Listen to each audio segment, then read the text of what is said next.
You could not live with your own failure. Where did that bring you? Back to me. You know what I find really funny? Is that at every go-home episode of a pay-per-view for TNA, absolutely nothing happens regarding the championships or the major matches. It's basically just a recap of everything. But then you have these tiny little details, like the announcement that AJ Styles will be at this pay-per-view just happens. It's just thrown in there in like 2 seconds. Like you literally miss no build for the pay-per-view at all. Except if you don't watch this show, there's these tiny little cool details, these cool little additions to this feud that you miss. And it's like, why? Why can't we have the very same thing for these major feuds instead? But yeah, like I said, they basically, while it was a tease, they basically just confirmed AJ Styles is going to be there, which is going to be damn cool, and pretty much confirms Trick Williams is retaining that TNA World Championship.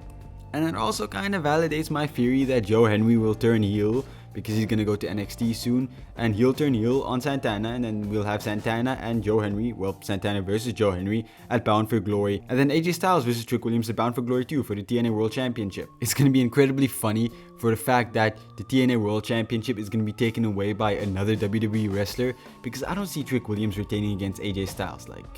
Yeah, it just makes sense for AJ Styles to retain that championship. And contrary to popular belief, Trick Williams' TNA championship reign hasn't even been that bad.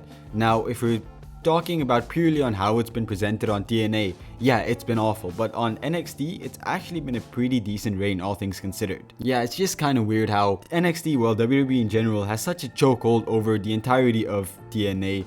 Like, goddamn, when are they gonna have their own wrestler hold the TNA championship again? Because AJ Styles' reign isn't gonna be just like a month or so, it's gonna be a relatively long reign. But then again, I think it's gonna be pretty cool seeing AJ Styles hold the TNA World Championship again, so I can't really complain, but it's kind of funny. But since we're talking about the World Championship, Trick Williams and Frankie Kazarian lose to Santana and Joe Henry in the main event, just a tag team match. I mean, it feels like a match we've seen before, it feels like segments we've seen before, so wasn't anything new, just mentioning it so we can get it out of the way now. And along with AJ Styles, apparently we're gonna have Enzo Amore and Zilla Fatu on Slammiversary. I mean, Enzo Amore is confirmed. He confirmed it in his own little segment, which I really liked. And then when it comes to Zilla Fatu, he was mentioned. Don't think it was expressly announced, but he said he might bring Zilla Fatu, and I think that would be cool. I really would like to see that, actually. I think it could be insane. And just imagine the goddamn Bloodline starts being on TNA too. I think I wouldn't stop watching, but I would genuinely question what the hell is happening in TNA. It's like, I don't know, WWE Universe mode on crack. But overall, just in general for tonight's show, I think my favorite parts was everything to do with the system and DarkState. Now, I initially said I didn't understand why DarkState attacked the system, what was generally the main idea behind that, and I realized over time, like, the system is technically the biggest faction on the TNA hierarchy. Like, they're probably at the very top, so it makes sense. But first off, Moose opened the show defeating Sami Callihan and preparing for his match for the X Division Championship at Slammiversary. Again, I really hope Moose retains, just so we can break that record of holding the championship the longest. Leon Slater can take the belt in a few weeks, maybe a few months, but just let Moose break that record. I think that would be pretty cool. But he defeats Sami Zayn, talks shit, and then the rest of the system come out preparing for a match against the Order 4. But before the match can even start, DarkState jumped the ring and they attacked the system, really beat him down. Mustafa Ali is just like there, he's not even intervening in the match. He's just holding everyone back, being like, yeah, let DarkState handle this, they can do this. Now, this was all just the opening of the show, and I really liked it. It felt very action-packed. It all felt like it transitioned into everything nicely. Really liked it, really enjoyed it. Now, later tonight, Matt Cardona was supposed to have a match against this random jobber, but before the match could even start, then DarkState once again made their appearance, which I really liked. They're finally starting to feel like a team that actually gets involved in the entire show, not just one segment per show and then disappear. And yeah, sure, it fits into the storyline they're trying to tell, but it all just weaves together so nicely, it actually feels very good.